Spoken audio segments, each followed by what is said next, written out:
मरती हुई बावड़ी और सोता रह गया नगर। जी हाँ, यह कहानी बिल्कुल सच्ची है, उस तरह से सच्ची जैसे आप इस वीडियो को देख रहे हैं। और देखते हुए शायद ये सोच रहे हैं कि यह कोई मनगढ़ंत कथा है या किसी प्रचार का हिस्सा होगी, लेकिन यदि आपने इस वीडियो को अंत तक देख लिया तो आप समझ जाएंगे यह खरे सोने जैसी सच्चाई है। इसमें कोई भी घटना या पात्र काल्पनिक आपको नजर नहीं आएगा। हाँ, कहने का लहजा जरूर थोड़ा फिल्मी हो सकता है। अगर आप हरियाणा के किसी भी कोने से ध्यान से सुनेंगे तो आपको टोहाना में सदियों से रोने सिसकने की मरती हुई आवाजें सुनाई देंगी और सिसकते सिसकते मौत के आगोश में जाती हुई सिसकियां। ये सिसकियां उस जलधारा की हैं जो सैकड़ों वर्षों से अकाल मृत्यु का शिकार होती जा रही है। वही जलधारा जिसने उस दौर में टोहाना को जीवन दिया जब यहाँ चारों ओर रेत उड़ती थी, बालू रेत के टीले थे और पानी जीवन से भी ज्यादा कीमती था।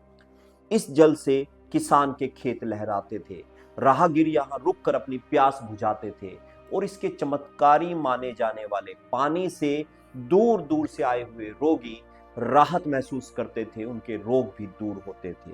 आज भी वर्ष 2026 में हमारे बुजुर्ग इसको याद करते हुए भावुक हो जाते हैं। वो बताते हैं कि इस पानी की पूजा होती थी। जहां कभी राजाओं के फरमान गूंजते थे, रानियों की हंसी खनकती थी, आज वहां चमगादड़ों की डरावनी आवाजें सुनाई देती हैं।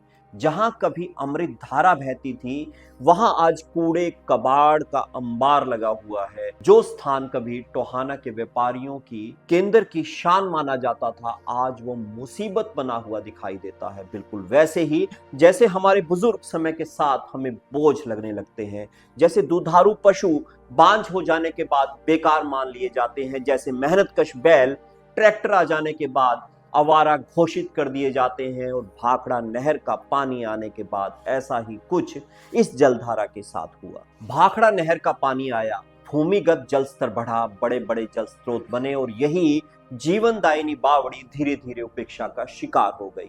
उपेक्षा में पहले इसमें मिट्टी भरी गई, फिर इसमें कूड़ा डाला गया और एक समय ऐसा भी आया जब खुद नगर परिषद ने भी यहाँ कूड़े के ढेर लगा दिए। वर्ष 2010 के लगभग ये घटना हुई, जिसके बाद अखबारों में हंगामा हुआ, लोगों ने विरोध किया। तब तत्कालीन प्रशासक अश्विनी मेघी ने इसका महत्व समझते हुए यहाँ पर जेसीबी लगवाते हुए सफाई शुरू करवा दी, लेकिन वह प्रयास भी रुकवा दिए गए और इसके बाद कूड़े कचरे को रास्ता मिल गया। यहाँ पशु गिरने लगे, चोर उचक के नशाखोरों ने इसे अपना अड्डा समझ लिया, जिसके बाद आस पड़ोसी बड़े तंग हुए। उन लोगों ने आवाज उठाई कि कम से कम इसकी चार दीवारी तो करवा दीजिए, कोई प्रबंध कीजिए, और अलग अलग जगह पर पत्थर लिखे गए। वर्ष 2024 के लगभग नगर परिषद ने यहाँ पर चार दीवारी करवा दी, लेकिन तब तक यहाँ पर कूड़ा डालने की रफ्तार और बढ़ चुकी थी। हालत आज यह है कि यहाँ जंगल उगाया है, कूड़े का जंगल, और अतिक्रमण की भूख इसे निगलती जा रही है।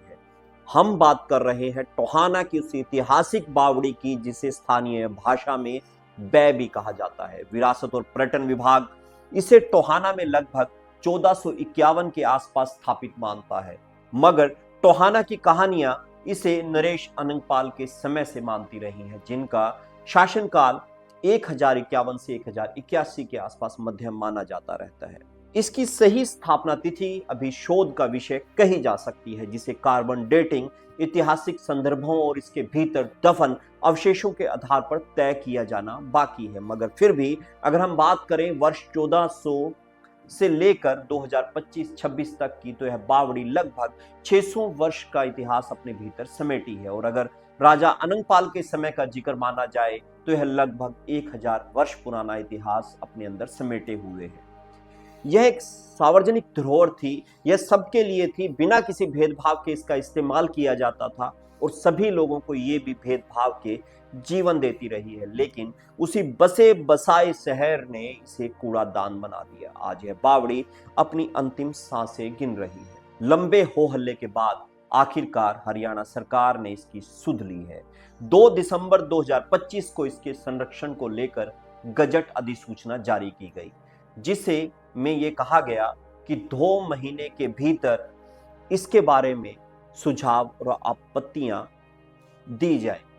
यह गजट अखबारों के माध्यम से के साथ साथ बावड़ी की दीवार पर भी चिपका दिया गया और अब इसकी अंतिम तिथि अगर हम उसके आधार पर मान लें तो यह 2 फरवरी 2026 बनती है। बावड़ी का महत्व अगर हम बात करें तो बावड़ी प्राचीन भारत के उस जल संरक्षण और शुद्धता के विज्ञान का अद्भुत उदाहरण है जिसमें तपती लू में भी शीतल जल उपलब्ध हो जाता था, अकाल में भी पानी का भंडार बना रहता था और भूगर्भ से निकले इस जल में औषधीय गुण पाए जाते थे। और पूरे सिरसा लोकसभा क्षेत्र में अभी तक की जानकारी के अनुसार सिरसा से नरवाना तक इस तरह की कोई बावड़ी नहीं है। हरियाणा में ऐसी बावड़ियां गिनी चुनी मानी जाती हैं जिसमें बादशाहपुर, गुरुग्राम, कैथल, नारनौल और उसके बाद टोहाना का भी इसमें नंबर आता है। अन्य बावड़ियां संरक्षित की जा रही हैं और ऐसे में टोहाना की बावड़ी को संरक्षित किया जाना बाकी है जो कि उपेक्षा और लापरवाही की शिकार है। हम शहर के विकास की बात करते हैं लेकिन हमारी अपनी जीवनदायिनी धारा जिसने इस पूरे शहर को, पूरे नगर को जीवन दिया, आज हमें बोझ लगने लगी है। तो सवाल यह है कि क्या इसकी स्थिति यही रहेगी कि वर्ष 2026 में यह जीवनदायिनी बावड़ी बीमारियों की बावड़ी के नाम से जानी जाए? क्या जो ये अपने भीतर इतिहास समेटे हुए है वो सारा कूड़े के भीतर दबकर नष्ट हो जाएगा, लुप्त हो जाएगा? और अगर आप सच में ध्यान से सुनेंगे तो इसकी सिसकियां आपको सोने नहीं देंगी। हरियाणा सरकार आपके सुझावों का इंतजार कर रही है।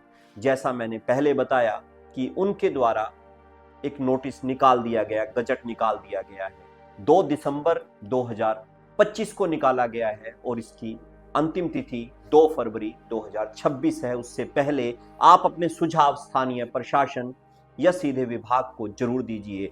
अगर आप उसका पता चाहते हैं तो यहाँ आपको कमेंट बॉक्स में वो मिल जाएगा। शहर की जीवनदायिनी माँ की पुकार को अनसुना मत कीजिए। नमस्कार।